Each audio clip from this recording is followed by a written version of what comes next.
and begin.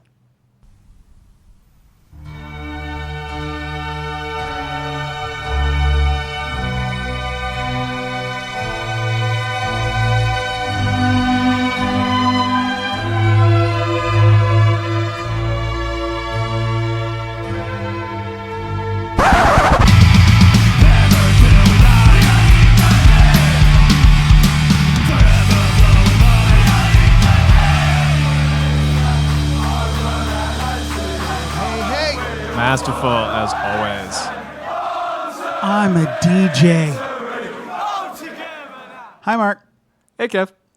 So it is Wednesday, October 23rd at 7:27 in the evening, and Mark and Kev are back in the chairs to do the Columbus E13 podcast on American Hammers Radio one more time. No more guests, at least for this time. No guest for today. Nikki Turner's going to do it pretty soon, though. Yeah? Yep. Cool. Little Nikki Turner will be here at our door. So before we get started, we just want to give a shout out to our man at Pub Mahone, our main man at Pub Mahone. He'll probably never hear this. Maybe he'll hear it if I tell him to listen. If you tell him. Mr. Josh Tucker. Josh is the guy who invited our group originally to move over to Pub Mahone from Three-Legged Mare. He has been a massive advocate, not just for our group in general, but to try to get Premier League audiences into the bar. And apparently forgot to set his alarm this past week. It can happen. It caused a little row, a little bit of a row where I had to call our new bestie, other Josh known as Josh Palka, who is the manager of Pub Mahone. And I just want to say giganta thanks to Mr. Palka. Thank you, Palka. Why does that remind me of a movie line? Thank you, Palka. He's the man. He showed up in 10 minutes after I called him because he didn't know that quick. It takes me a little bit to get the projector and everything set up. But 60 whole minutes. He was there, and he rock starred it for us. And I guess by the end of the game, actually before the 90th minute, Tucker called going, "Oh my God, I'm so incredibly sorry." I mean, Palka actually told me that he was near tears on the phone. I don't know if I believe it, but I know he felt bad. So, Josh Tucker, we still love you, and we will see you this Saturday at a much more manageable time, a 10 a.m. kick against the Blades. We'll get into that in just a minute, but before we really get started with all the terrible things we need to say about that game against the Toffees, we just want to say hi, Josh, and we love you still, just to make sure that we know that. Looking forward to this weekend, Josh. Yeah, me too. Hopefully. I just hope we show up a little bit better than we did against Everton. His absence really underscores how woeful these lunchtime games have been this year. Well, even before we get into that, because, he wasn't the only person that was absent at that game. No. Was he? Was he, Mark? No. I myself missed all of this. It was early. 7:30. I mean, but I'm motivated to wake up. I mean, my alarm went off. Sure. And I woke up. Right. So it was cold. At least claim that. Yeah, it was sub 40 degrees here, which cold. is, it's there were streets closed, but you ride your bike. And my bike's jacked up right now. Is it really? Yeah. Oh, so you would have had to drive? It's a bummer. I would have had to drive. I had to navigate all of that, which, I've become less and less a fan of the more that I don't do it. Less and less a fan of what? Riding your bike? Of driving. Oh. Yeah. I mean, I did it tonight, but right. It's something I try to not do if I can't. Trying to reduce your carbon footprint. 100%. Trying to be more green. 100%. That's so good. So my options are somewhat limited. We like Scooter is not an option for me. We can talk about it another time. But right. Long story short, scooters for lost Mark. a tooth riding a scooter. It was a good time, and I was homesick from work the day before. It was a perfect storm. It's okay. Okay. Everybody gets a down game. It's okay. Yeah. So everybody but me I cannot miss. Because even this week, we had people who are not normally in our group show up at the bar. They're the ambassador. So it's kind of wild and like kind of like a hallmark, milestone, if you were, of the work. I mean, it is work putting it in for this group and running the social media and doing making the sure show. posts are out there. But some guy so the guy that showed up that wasn't part of our group showed up, had a full-on kit, and he was from Rhode Island, he said. Okay. Of all places. Right, and I can't remember. He's from outside Providence, and he had a farewell bullying kit on, and I was like, hey, who's that guy? So apparently he was staying at the hotel right across the street. Yeah. So, which is good enough reason to get the place open in the morning anyway. You'd think. But yeah, he was super duper. He couldn't stay for the whole game, but he stayed. He was there at kick, and he stayed probably till like the 70th minute, or till he just couldn't stand watching it anymore. Because I mean, do you know how he found out? He found out. I mean, I guess if he was standing across the street, you'd see the sign. He found out via Facebook. Okay. Yeah, he was prepared. He came on this trip. It was a business trip. He came on this business trip ready to join us. So impressive. I'm going to turn this screensaver off that you guys can't see so that we don't lose our notes. Perfect. Okay, so let's talk about Everton. I guess we can. Let's pretend we scored a goal. Let's pretend we scored a goal. Let's pretend we scored a goal. Let's pretend we scored a goal. If only we had. I think that's all we have to say. I mean, honestly, my God, what a terrible day. You know, and I watched from my living room. This was the first time in over 3 years that I was just by myself at home, you know, playing unexcused absence, as it were. Holding your privates. No. Yeah. Oh yeah. That was okay. It's okay. But you know, it reminded me of how agonizing it can be to watch this club at times. You know, but you wake up and you go through it once again. It's a lot easier now with a group, but you know, it's a reminder of, I wouldn't even say darker times, but you know, as our buddy Nigel would say, West Ham is why we drink. Right? Yeah. Okay, well, it's hard sometimes, but if you're the kind of sports fan that grows up not necessarily like following whatever team wins, it is a little bit not just more bearable, but it makes it more interesting anyway. Because in sharp contrast, as most people, or pretty much anybody who even might listen to this podcast at all, probably wouldn't know, we live in Columbus, Ohio. Columbus, Ohio is ruled by the Ohio State Buckeye American football team, who I believe are number 3 in the nation right now. Yeah, and last week they came off a 52-3 win. Yeah, on a Friday night, which was odd, which just messed up everybody's like Friday night lights and high school football games and every other thing in the world. But the thing is, I was talking to Josh Palka, our buddy that opened the bar for us, about, and he came in wearing like full Ohio State gear, like everybody else in Columbus. Can't hold that against him. And, you know, I went to Ohio State, so whatever. Yeah, so did I. I'm happy to see the Buckeyes That's why we're win. here. Yeah. But it's boring. You know, it's almost exactly like what James Corden said at the beginning of last year when he was on Men in Blazers. You know, they said, you know, if you guys that are from Britain, like fans, like homegrown fans, they're going to be like, you know, if they come and ask you who you root for, I like Man City, or I like Liverpool, or I like Chelsea, or any other top 6 team, they're going to just be like, well, that's boring, because if you just win all the time, guess what? It's boring.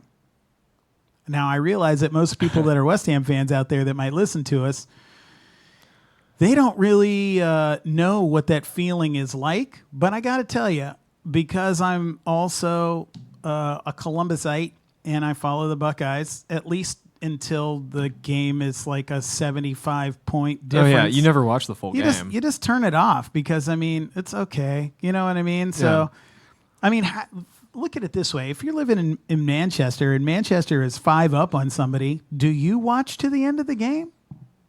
I mean, were they watching 5-6 years ago? I mean, I don't know. Unless you're just waiting for the celebration at the end, you know what I mean? Or you're just waiting to, like, you know, check another mark and take another cup home. I mean, it's boring. What it's about is the drama. You know what I mean? It is the drama of either like being on top of the world at like number 3 or top 4, if that's even possible, to being in an absolute relegation battle. It was, yeah. And that's, well, we're not there yet. Right. But, you know, I would say let's not get too far ahead of ourselves. I mean, I'm not saying I'm happy about a loss. Yeah. But, you know, I would say it was just as boring to watch Felipe Anderson dribble it up every goddamn time and rough. Be so easily broken down when, you know, Lanzini was anonymous. Like what happened? Okay, so let's pick one thing at a time. Yeah, First of all, what happened to the Nutmeg King? He just didn't show up this day. Nobody showed up. Yeah. Lanzini, you know, I've read a lot of stuff about Lanzini. We want the old Lanzini back, and like we really wish, you know, he was back to his regular form. And of course, but the cat was out for a whole year, basically? I mean, I realize it wasn't like one calendar year, but it was almost the better part of. Oh yeah. Okay, so he got most hurt of the season. Not this summer, but last summer. He was training for the World Cup. And when did he come in last season? It would have been the last 2 or 3 games of the year, or was it earlier than that? It couldn't have been before March. And he was really just kind of barely there. Yeah. Yeah. I mean, it was, you know, Yarmolenko on a slightly earlier timetable. Right. So enough that he could play not quite a little Winston bit. Reed long, but pretty damn long. And, you know, he's been through that before. Right. Yeah. And so then you need to get cooking again. You know what I'm saying? So I think the bigger loss was Cresswell. Yeah. Yeah. Sorry, we're jumping topics, but you know, you can take your pick. He wasn't even in the side. He was sick, injured. Yeah, they said he took a knock in training. I read on Claret and Hugh. I thought they didn't make any mention of it, but I was really disappointed that he wasn't at least on the bench. You know what I'm saying? Because Masuaku seemed like he was back up to his old tricks, other than the fact that he took like a knee to the face or something. Did he get a broken nose in that game? Did you see his face? He got clocked. Oh, yeah. He got up. He was holding his face, you know, making that same face like before he's going to spit on somebody. Oh. And it looked like he had a broken nose. I mean, I'm not sure. I haven't read anything about him this week, but he got clocked pretty good. It definitely rung his bell, and he wasn't, you know. It definitely impacted his defending or lack thereof. Right. You know, but there's all these other things that, you know, what could have been. I mean, Albion Ajeti made his Premier League debut, and he did whatever. And what did that matter? Yeah, exactly. Right. I mean, it was at least some intrigue in the last 20 minutes. Like, oh, we'll play 2 strikers up front, the way that we all knew that they should have done with Chicharito. Yeah, but they didn't have anybody creating. Yeah. They didn't have anybody feeding these guys. You know what I'm saying? I mean, they had the people that we want to be out there. I mean, Wilshere, like, I saw a replay of Jack Wilshere getting, like, rope-a-doped by somebody, like, before they scored their second goal. Did you see that? Like, he was trying to defend that guy, and the guy just, like, I don't know. It looked like a highlight. Was I checked out by the second goal? I can't say. I can't. I mean, I think what you got to take away from this match is someone has to be playing for a job right now. Well, I mean, are you talking about at West Ham? Yeah. Because, I mean, Everton was playing like they already were. And obviously they were. That would have been 5 losses in a row, or that would have been 6 losses in a row? There was the opportunity for West Ham to come out, show some dominance, show some of this attacking prowess that has flown under the radar, as some have said, and plunge Everton into chaos mode for yet another year. Right. ideally, like it could have been so bad that Marco Silva was sacked after this match, and they are coulda, shoulda, woulda. You could have Allardyce again, right? Or whoever else that they would want to go after, but no, that Samo is not the story at all. Samo Allardyce. Allardyce. He won the hearts and minds. He can do it again. I love that meme. It's one of my favorite. I think I'm going to repost that. It never gets old. And we're going to talk about Sam here in a minute because of something that I read about the controversy that takes us into the conversation of our opponents this week. All right, so let's shake off Everton. Yeah. Once again, another terrible loss, 2 weeks in a row now. Or 2 games in a row. Terrible. I hope Pellegrini gets them straightened out this week. From what I understand, Cresswell is likely to be available for this game. Okay. I don't know what the time Tonio. I don't know what the time Tonio is for Mikal, but he keeps posting on social media like he's ready to go this week. I mean, it's genius social media poster, but dude, let us know. Like Pellegrini doesn't say anything about how quickly he's coming back. But I mean, he had major surgery. He had a hip surgery, so it's got to be a minute. But Pellegrini doesn't say anything. Right. Lucas Fabianski was cut open, and you'd have to dig for something like that. Right. You'd have to actually. Right. I hope he death stares the entire squad for 30 seconds, a minute even, and we'll see how that motivates. Well, in his post-game interview, he did say that he's very disappointed, if that makes any difference.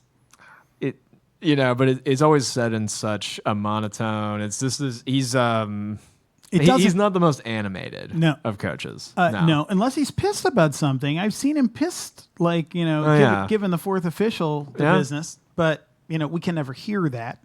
Yeah. I would like to see some emotion from him, but then that would make him almost like a real person. And I'm not really sure that's what a Premier League winner does. You know what I mean? Yeah, I mean, we tried the emotion with Slaven Bilic, and it only got so far. Right. Maybe it's time for us to talk to Mr. Allardyce. No. I'm only kidding. Although there was a number of people on social media this week, though I kind of want to say shame on you for thinking that Pellegrini might not be the right person for the job anymore. The knee-jerk reaction of I would say, subset of the West Ham community that we see on the internet is, I'm not ashamed. It definitely doesn't make me feel good that I'm in company with some of these folks. Right. It's look, there's good fans. There's bad fans everywhere. Not so good fans. I'm sure that probably everybody on the mainland UK would think that we're bad fans or plastics or whatever because we're American fans. But in any case, there are some people that are out there trashing on Pellegrini. That is the wrong thing to do. I mean, this guy knows what he's doing. He's finally got to a place where I think he's figured out what his 11 should be. Now he's dealing with a few injuries. Yeah. He needs to jostle some people around. Maybe give a Jetty some illegal injections of some kind or a Red Bull, something. Another striker bought with Cole's cash. I mean, what happens if Sebastian Haller gets hurt? Oh, my God. That's our boy. Yeah, a Jetty is our guy. A Jetty and Roberto. Here's what we're left with. We had dreams. We had dreams at the start of the season, Kev. We did. we had dreams 3 weeks ago. I got to say, though, Roberto doesn't look as bad as I had worried about. Yeah. He definitely showed up. And the back line is still the back line. That first goal, the back line was not good. But, I mean, that first goal... I mean, dude, if you're going to come off your line like that, you better put your hands on the ball. No, it was bad play. He started rushing that ball, and the guy just flicked it over his legs. He was 12 feet outside of the box. It was very sad. Oh, come on, dude. But in any case, he has showed up, and overall, at least over the past 2 games, I didn't think he looked too terribly bad. No. Right. No. But we gotta stick this out for Right. a couple more months. Right. So Everybody's that's all gotta- subject to change. Everybody's got to get some time on the pitch. So I'm hoping that he will continue to improve. Maybe get a few more tattoos, a couple of more angry looks on his Instagram. That would be good for us, right? I'm not on Instagram, but I'll say yeah. Okay. Yeah. When are you going to get on Instagram, by the way? I think I've missed the boat on it. Nah, jump on, dude. Are we just waiting for the next big platform to come out now? Right now, it's the one. But all the I mean, I teens- got to post on everything. Did you see the tweet that I put out today this week that said now is the time of week when I normally twat Yeah. for my Yeah. twats that are only on the twatter. So hold on a minute. That's really just one guy. That's really just our buddy Trevor who was on the podcast a couple of episodes ago. And even though Trevor is on Instagram now, like he just jumped on. Like, Okay, but that's the thing is like this is when the old guys are gonna start jumping on, and then why are you pointing at yourself when you say old guy? You're not old guy. I mean, I'm not a high school, early college, influencer anymore, so therefore I'm old, right? You influence me, bro. How? We'll go back to that. Yeah, we can get back to that. Let's talk about Sheffield. Right. Let's talk about Sheffield. So, a couple of episodes ago, we started talking about, I can't remember why, but we mentioned Carlos Tevez, and you had said something about a connection with Sheffield, and I never knew what that was all about. During the 06-07 season, even though I was still a West Ham fan, it was difficult to watch them. Oh, and it's even harder to just read the news, right? Yeah, but I didn't know. Maybe that makes me a terrible fan. I did not know what they were. I didn't know what the controversy was. Yeah. So I Googled it. I'm the first person to admit it to figure out what it was, and like the third story in was like it was either Planet Football or Football Bible or something.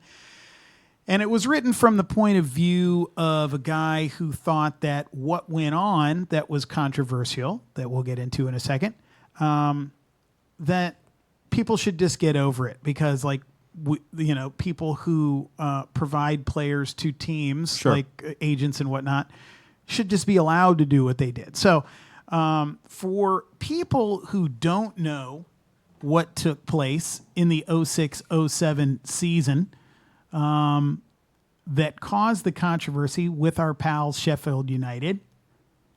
From what I understood, from what I read, basically the story goes like this. There was two players that came into the side late in the season, I think in March, and they were Carlos Tevez and Javier Mascherano. Right. So these guys came to the side, and West Ham was in a relegation battle. They were already not having a good season, as also Sheffield United was not. I don't remember what the actual table standings were at the time. It was bad. But a lot of people say that those two guys joined the Hammers under some kind of shady. They didn't join from a club. Right. They joined from a third-party management company. Right. It dissolved. So right. it doesn't even matter what the name actually is. four. So each player was owned supposedly not by a club, but by two different management companies. They were quartered.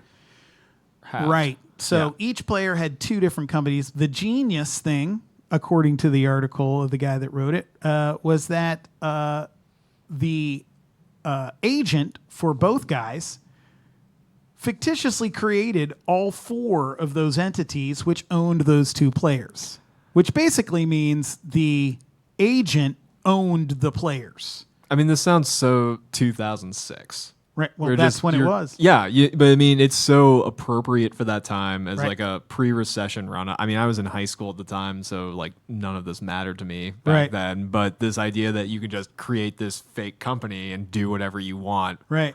it's so right. It seems so Wall Street money never sleeps kind of thing. Right. So because of that, West Ham went on a run. I think Tevez scored 7 goals before the end of the season. And Sheffield went down. West Ham did not. In 17th place. 17th place. So we just barely stayed in, and Sheffield went down. Now, the part of the story that I didn't know that Mark and I were talking about right before we started recording tonight is that apparently Sheffield sued West Ham. They sued. They appealed to the Premier League. They made, every conceivable angle. They exploited this as we were unfairly relegated. This was a guy signed under, shady circumstances. Shady circumstances, a breach of rules. He shouldn't have been playing. And they raised these things in that spring. Right. Even when the season was still going on. The season was still going on. They're you guys can't be doing this. Right. Well, West Ham did get a fine. They got it was somewhere like £5 million. This is after the lawsuit was finalized. This was during the season. Oh, this is during the season? This is during the season, but he was allowed to play, and he was, allowed to score, the 1-0 goal. The famous 1-0 goal. Keep him up. Yep. But, the story doesn't end there, as any legal proceeding doesn't. So, you spend the next 2 years in a tribunal. Everything was ruled against West Ham, but there was no there were no repercussions as far as you got relegated, which is what Sheffield would have wanted. Right. Ended up paying $10 million to them in 2009, while West Ham were on the brink of going bankrupt, and they themselves would be relegated. Wait, so West Ham paid Sheffield $10 million. That was a court ruling. That was in 2009. But Sheffield sued them for $75 million. It was something like that. Pretty like large we got amount. relegated, so give us $75 million, something like that. Yeah, it was whatever compensation that they deserved from missing out on another Premier League season. So do you remember, or do you happen to know who the other 2 teams that got relegated that year were? Did they also have rulings against the team? Google it. Yeah, Google it. I don't know. I'm just wondering. It seems so personal. Maybe it's just because Sheffield was the only one that brought litigation about it. Well, and it was however the final table shakes out. Right. You can figure that out pretty quickly. So in any case, because of that, Sheffield United doesn't like West Ham United because they went down and West Ham stayed up just barely. And so who were the other 2 teams? I cocked this up so bad. West Ham didn't even finish 17th. They finished 15th. Okay. 41 points. Okay. Sheffield went down with 38. They beat Wigan on goal difference. And then the other 2 were Charlton and Watford with 34 and 28, respectively. Okay. Ooh, 20, 28?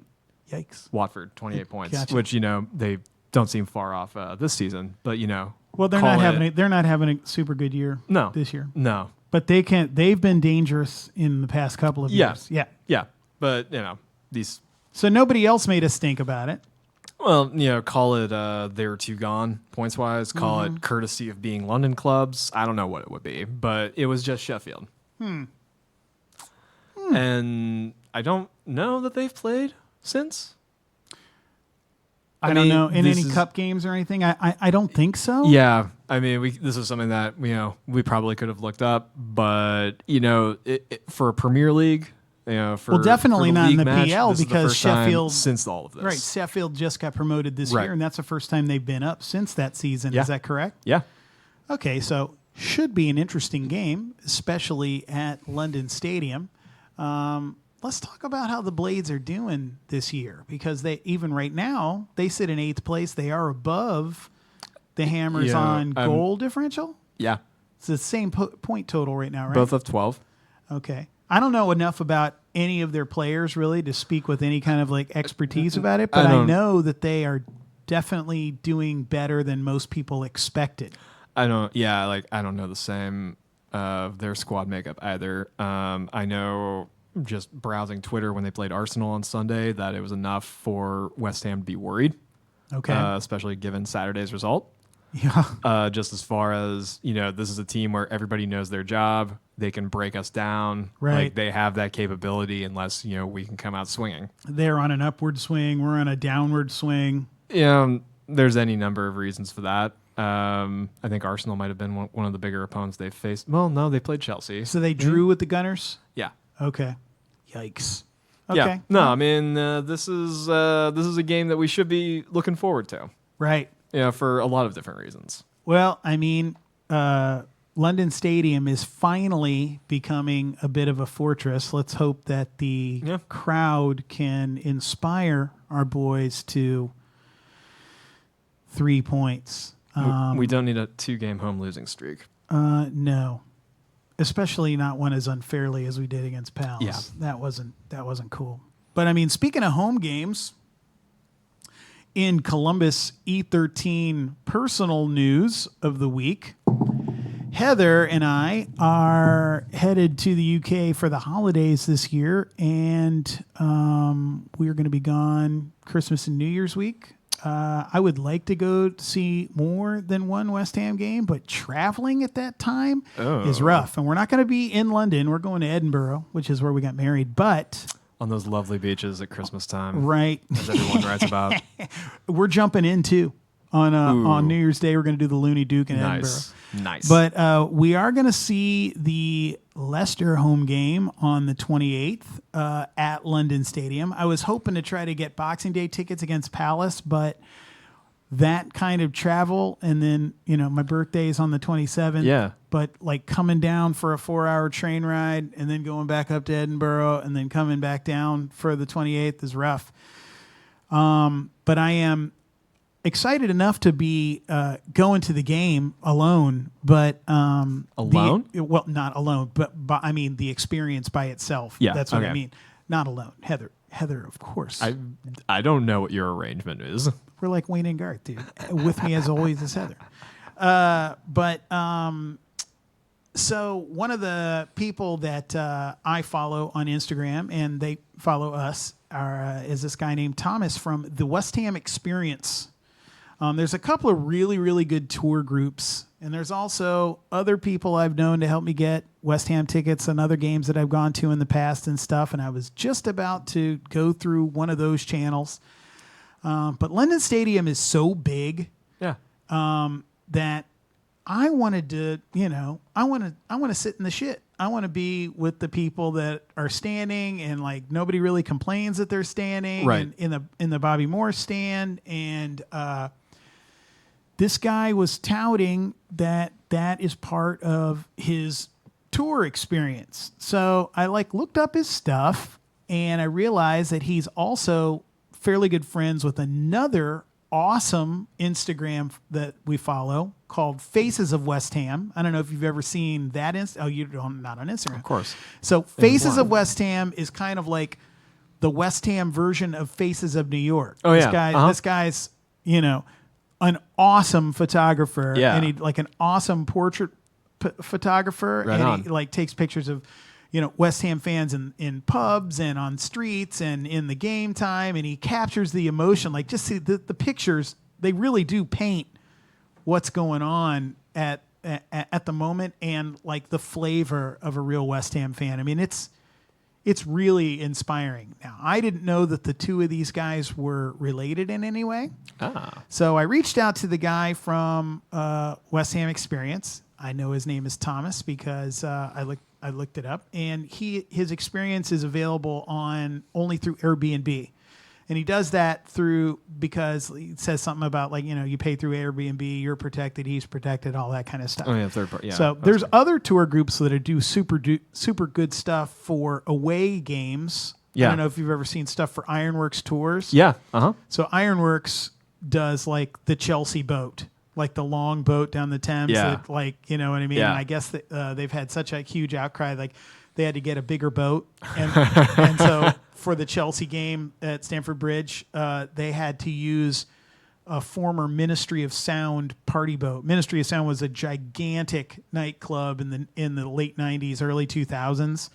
I've been there a couple times, never DJ'd at it. Obviously, people like Oakenfold and stuff DJ at this place, but this party barge essentially has been used for Ministry of Sound boat parties. So anyway, wish I could go to that. But in any case, if people are looking for a way without having to try to Call Club Hospitality. Ironworks tours are great for away games, and my brand new buddy Thomas from the West Ham Experience is super good for home games. I think he's only got like 4 or 5, maybe 6 spots on the tour, but literally you show up, you figure out where you're going to get together. So he like described this last tour that I think was 6 guys.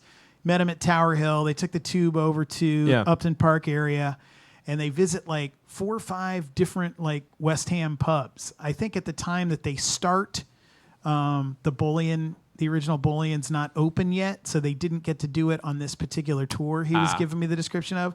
But they go through Placetown, they go to like 3 or 4 places, and then they end up at the Carpenter's Arms, which is in Stratford, which is like, everybody knows that goes to West Ham games. That's the spot. We've been to the Carpenters, not during a West Ham game. We've been to London Stadium, not during a West Ham game. But now you're going to go do all of this. We're going to go do the whole thing. So we're coming down like at dark 30 from Edinburgh to meet up with Thomas and whoever else is on the tour. And, he just said, I hope that I don't bore you with all the stuff about Upton Park and East London that you already know. And I'm like, dude, none of it could be boring. No. Have you ever done an Airbnb experience before? Truth is, I have not. Okay. That's the first time I've ever signed up for one. Because I did one this past summer. Yeah. It was a couple in New York who had their sailboat. Okay. And you have those like really commercial boats that go up and down the East River. Sure. And we were on our little tiny ass sailboat. You and like how many people? It was me, this couple that owns it, and then this husband and wife from Germany. That's cool. It was. It was a good time. It was very informal. This sounds very similar. Just knowing how that works and like how that transaction is and the people that are attracted to it. Right. I'm excited for it. I'm excited for you. Yeah. So after messaging with Thomas like back and forth a couple times and him explaining, I was the first person that inquired about December 28th. Gotcha. So he was kind of like going to fashion the get together. Not knowing what time we were going to be able to get to London that day. Yeah. Like around us. So we, the moment he put it on sale, which was just yesterday, like I went ahead and signed up, and it includes tickets, by the way, after all those places in the Bobby Moore stand, and also the guy from Faces of West Ham sometimes follows the tour around. Oh, nice. And sits in the stand near us and takes pictures of people on the tour. What, does he sell them back to you? Is this like... I don't know if he saw... I tell you what, if this guy made a book, the Faces of West Ham guy, if he made his own book, I would buy it instantly. I bought that the last year of the Bullion. I bought the Upton Park book. Yeah. You remember, I had people sign it, our first year that we were all together. And the photography in that's super duper good. I don't know if it's the same guy, but I started following his stuff, and every time he posts stuff, he always posts like 10 pictures at a time, and it is just first class. The stuff is just really, really good. Huh. He's not quite Matt Ellis good. No, I'm just kidding. He's as a portrait guy. Yeah. I don't know if that's like what he does, or if he's a wedding photographer, or if he's like Annie Leibovitz. I don't know what's going on. But his stuff is super good. Man, looking forward to some nice gray washed images of you and Heather on the bridge. Exactly. I'm sure it'll make us look far more handsome than we are. Yeah. Yeah. Yeah. This is awesome. This is going to be the best Christmas ever. Yeah. The coolest thing about talking to Thomas back and forth is it was pretty clear to me after talking to him.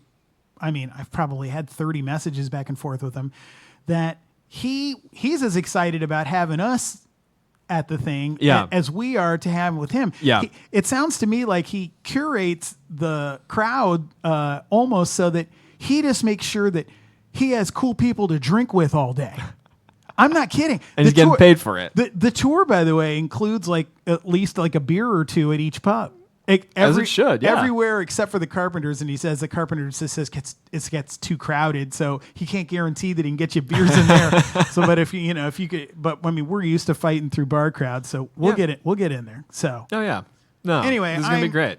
I'm freaking completely stoked for it. So I'm I am going to get you. to see. It will be me and Heather's first game at London Stadium against the Leicester side, which is tearing things up right now. But Who knows? It'll be December by This then. is Who knows 2 what's going to months. happen with them? Yeah. Who knows what's going to happen with us? But you know what? Win, lose, or draw, or wait, win or lose, we're on the booze, as our two friends, Billy and Mick, say also on Instagram. Going to have them on the show, by the way. Yeah. Awesome. Those are the girls that I told you were. They were on. Oh, what? They just found us randomly? No, they found us on. They found us on Instagram. Wait, what is the show they were on? Supermarket Sweep? Supermarket Sweep. So Supermarket Sweep is back. It's on ITV2 in the UK. Okay. They were participants in Supermarket Sweep. Okay. I've been trying like for 2 weeks to watch it, but I can't get it on YouTube, and I can't get my VPN to work so that I can watch ITV, even though I have an ITV account. It's rough over here in the States. They listen to the podcast. They like all of our Instagram stuff. And like when I started looking at them, they're like 20 something like ab fab girls from East London almost. Like they have like their own like presence on, they make like They're really influencers. Fun. They are influencers, and they seem cool as fuck. So we can't wait to have them on. We're going to have to figure out how to do things remotely, probably end up having them on via Skype, which is going to not sound the greatest. Remember the 5-hour time difference. Right. We'll make some arrangements. They're young 20-somethings. They can stay up. So in any case, one of their mantras is win or lose or on the booze. So I love that, and I love them, and we're going to get them on the podcast. So, and speaking of booze, we haven't been enjoying this, but Heather has Heather's new highlighted this lovely convenience store vintage bottle of wine. that's right. Straight from United Dairy Farmers. Sledgehammer. It says forged red blend. I'm not sure if that's fortified misspelled. She says that there's also a Cabernet Sauvignon Sledgehammer makes. I think it is a lofty $8 a bottle. But she says it's freaking delicious, and much more importantly, there are 2 crossed hammers. there are on this on bottle. every bottle, on every flavor. And it's on the cork. It's on. Is on the cork. Oh my god, dude! Perfect opportunity. Every to take a West Ham taste. fan should be drinking this. Are you gonna try it? Oh, what do you think? I know it's sweet. Yeah, Like if I started drinking wine, like I'd be asleep in 10 minutes. it's You know, red wine. Give me. All right, that's not in there good. So you're gonna have to do a little bit better than that. Okay, cool. Yeah, Delicious Sledgehammer, Sledgehammer. straight from UDF, $8 a bottle.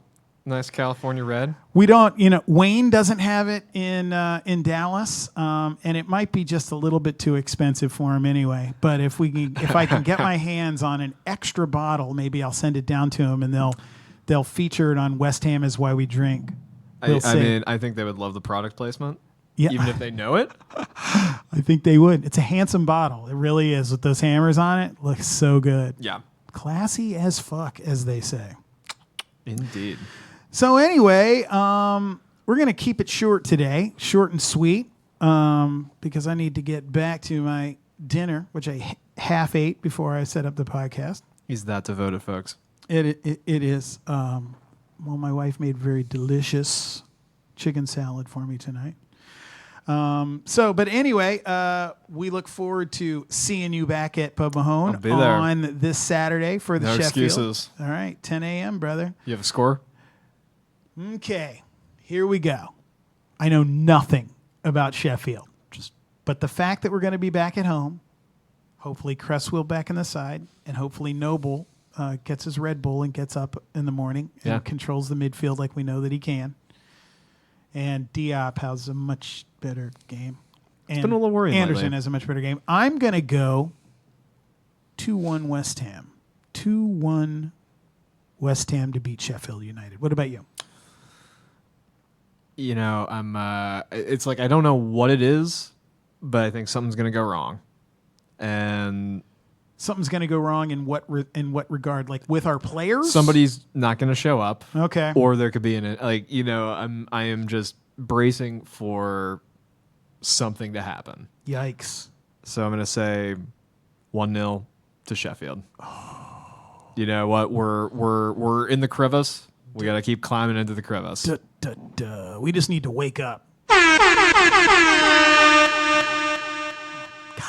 dying to use these sound effects at any time. And we need more of them. I'm telling you, I get this damn pad. Oh, by the way, that DJ horn, stupid fucking sound effect when Heather and I were in Jamaica. Yeah. Like there was like a DJ, and I'm making air quotes that nobody can see. There was a DJ at every single thing that we went to. So we'd be sitting there sipping some super cheap rum drink in a pool, and they'd be playing like reggae, and then all of a sudden some guy would just be with a it's just terrible. Like on top of everything, they were dude, like, it's a party. I'm a DJ. Here comes my sound effects. Such bullshit. Anyway, it's just awful. I've been DJing for way too long. That might be the first and second times I've ever used that sound effect. I downloaded it special for the podcast. I'm glad West Ham has brought you down to this level. Well, I kind of burrowed in myself. We've done a lot of things. Yes. Yeah. All right, so good seeing you, Mark. We'll see too, you Kevy. on Saturday, and we are the Columbus E13. Up the hammers.